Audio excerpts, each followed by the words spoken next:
Hello, Aries and Aries rising. This is Kimberly Knox, KK, your astrologer, and this is your general forecast. So make sure that you're checking out both your rising sign and your sun sign between the two, because you could have energy overlapping. One could be reflective in one place or the other, because it's all about energy. So it could be showing up in different places or simultaneously. So just to make life interesting. And so this is a quantum physics type of science. So you'll find it's just fascinating once you get to know it more. So this is a general forecast. We're going to be talking about what's going on all the way into June. This is an amazing month for money, Aries.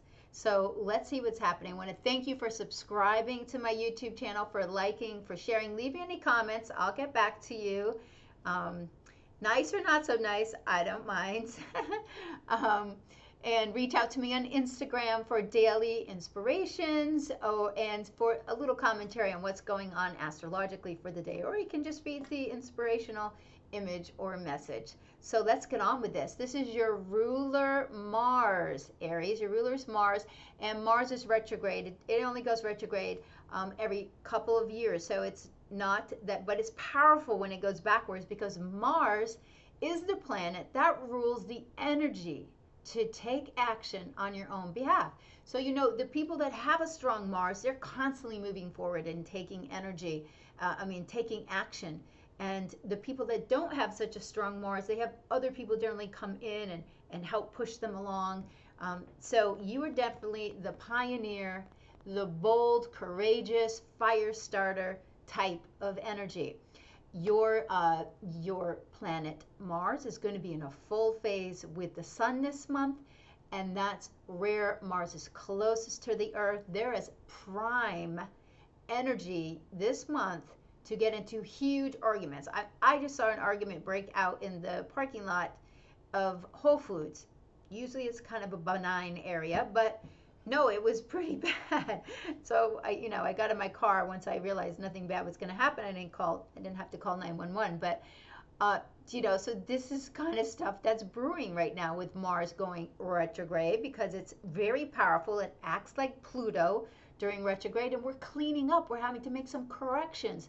We're having to take care of stuff that we've already started, recheck, and rework. There's 5 planets retrograde.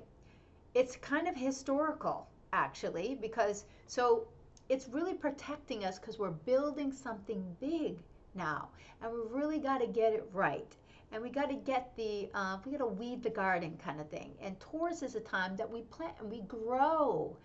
Taurus is about money. So let's get back to the money part. All right, so if you look here, your chart, boom, you've got tons of stuff in your second house. If you know anything about the second house, that is your personal income, the money you make. So it is a fortuitous time for you to drive forward with some money options. And you'll see it maybe even happening today, because the new moon is in Taurus. It's happening tomorrow. So we're feeling this right now. It's going to unfold during the month. But not only that, you've got a grand Earth trine. So fire and earth, what's that? You're fire, earth. So this is a great thing. You're building what you're creating. That's fire and earth together. This is fantastic for really getting things going. And if you see, these are in your career and work sector. So your work, your health, what you're doing every day, and Pluto up there at the top of your chart, restructuring your career, very powerful, bringing powerful people into your life, power plays, deep negotiations. If you use this energy correctly, you're really meeting powerful money people that can help you invest in things. If you use it incorrectly, well, then it's, really deep, like power sways, how are you using your power. But with this trine, it's flowing, and this new moon is being affected right in your second house of money. So you've had Venus there now for about 8 days or so. When Venus goes into the second house, we always have more opportunity for good, for money. So I see it all the time. I've been doing this like 25 years. So that's fantastic, and you're really going to love this. and you really need to push forward with this energy. On the 9th, this month kind of unfolds in a unique way, powerful and expressive. But on May the 9th, we've got Mercury going across the face of the sun. Now this is rare. 12 to 13 times in a century does it have this exact transit. If you watch my Mercury retrograde, exact transit with the sun, Mercury, and the earth. They're in line. Mercury super close to the earth. There's messages to be found here. So there is something going on with you gathering information, this information about resources, your money, maybe you're restructuring your own finances or gathering that or asking for a raise, or something is going on in that line. Money you have to spend or gain or earn or just in some form. That's what's happening around the 9th. So you're going to have a clearer picture of what this Mercury retrograde in your second house is all about on the 9th. Backing up to the 7th, Sun, that's Saturday, Sun and Pluto are an exact trine. So the Sun here from your second house to Pluto, you're going to feel it tomorrow. Something big's happening by tomorrow. I have to travel tonight, so I'm hoping to get these videos up. But so let's just keep going through here. Mercury is going to have some other brilliant aspects too on the 12th and the 13th. On the 12th, it's teaming up with Pluto next Thursday in your career sector, and then it is joining with Venus in your second house on the 13th. So if you're working with some marketing issues to get whatever you're working on business-wise to get that out, this can be a really good time to see that come to fruition. And so let's keep moving forward here because we have a really big full moon, and let's see what your ruler Mars is doing because it's really active. So on the 20th, we've got the sun moving into Gemini. So the sun's coming into your third house. Third house has to do with your communication, any progress that you have going on regarding advertising or advertising platforms, taking short distance trips, people, your friends all around you, a lot of things in your neighborhood. It could be like, something fun going on right around, you. Maybe you have some chances to speak more because that's what happens in the third house. You're learning something, you're speaking, you're giving speeches about something, or like I said, you're working on a marketing aspect. We have all this social media. Social media is third house stuff, and it's running rampant, and it's really powerful, and so is YouTube. So that's great. And so then we have the full moon on the 21st. The full moon is going to be activating your third and ninth houses.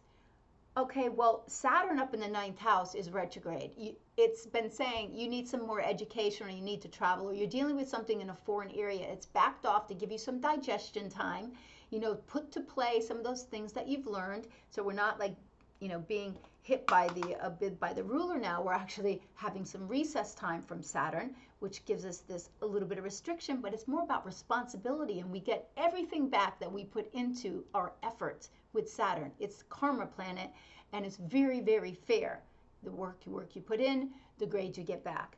So the sun, the sun and moon are going to be opposing from Gemini, from your ninth house to your third house. So you might get a travel bug. You might want to go on a little trip, or there might be some something that you're working on that has to do with academics, because learning, speaking, third house, ninth house has to do with information as well as travel, long distance and short distance. Mars and Moon are going to be together, and the sun is going to be in in opposition. And then we've got the moon, we've got the Mars and sun opposition. So there's a lot of energy there. So also be careful of your words and during that time, because anything can break out. But for you with ninth house stuff, it's about gaining more information, knowledge, and travel around that time. So just be careful with travel, but it's so, because that energy can be very fresh. But you're impulsive, Mars Aries, so you can just impulsively go somewhere around that time too. Okay, so that's the warning around there. And Mars, your ruler, is going to be going back into Scorpio So, you know Scorpio. Scorpio is very strong and powerful sign. So there's work to be done, and it's serious work when Mars goes back into Scorpio, or any planet goes back into Scorpio. They're dredging up stuff. It's going into your eighth house, and eighth house has to do with your finances, partnership money, any tax issues, things that you have to get rid of and recycle. It's kind of the recycling bit. It's mergers. It's also your intimacy. It's the sexual house. It's where we merge with other people and partner in partnerships. So something's going to be working. You're working on something in the house that you haven't finished up yet. When Saturn was going through there 2.5 years ago, well, it started in 2012 and it finally finished up last September after spending a little more time there last summer. So you know already the work that you've done in that house. Well, you got to finish it up, because that's why it's going back there. And it's going to be finished by the beginning of August, but it's going to stay there for a little while. Okay. And you've got Venus then going on May the 24th into your third house as well. So that's why I'm saying around that time, it could be a real fun time to go away and to have some fun.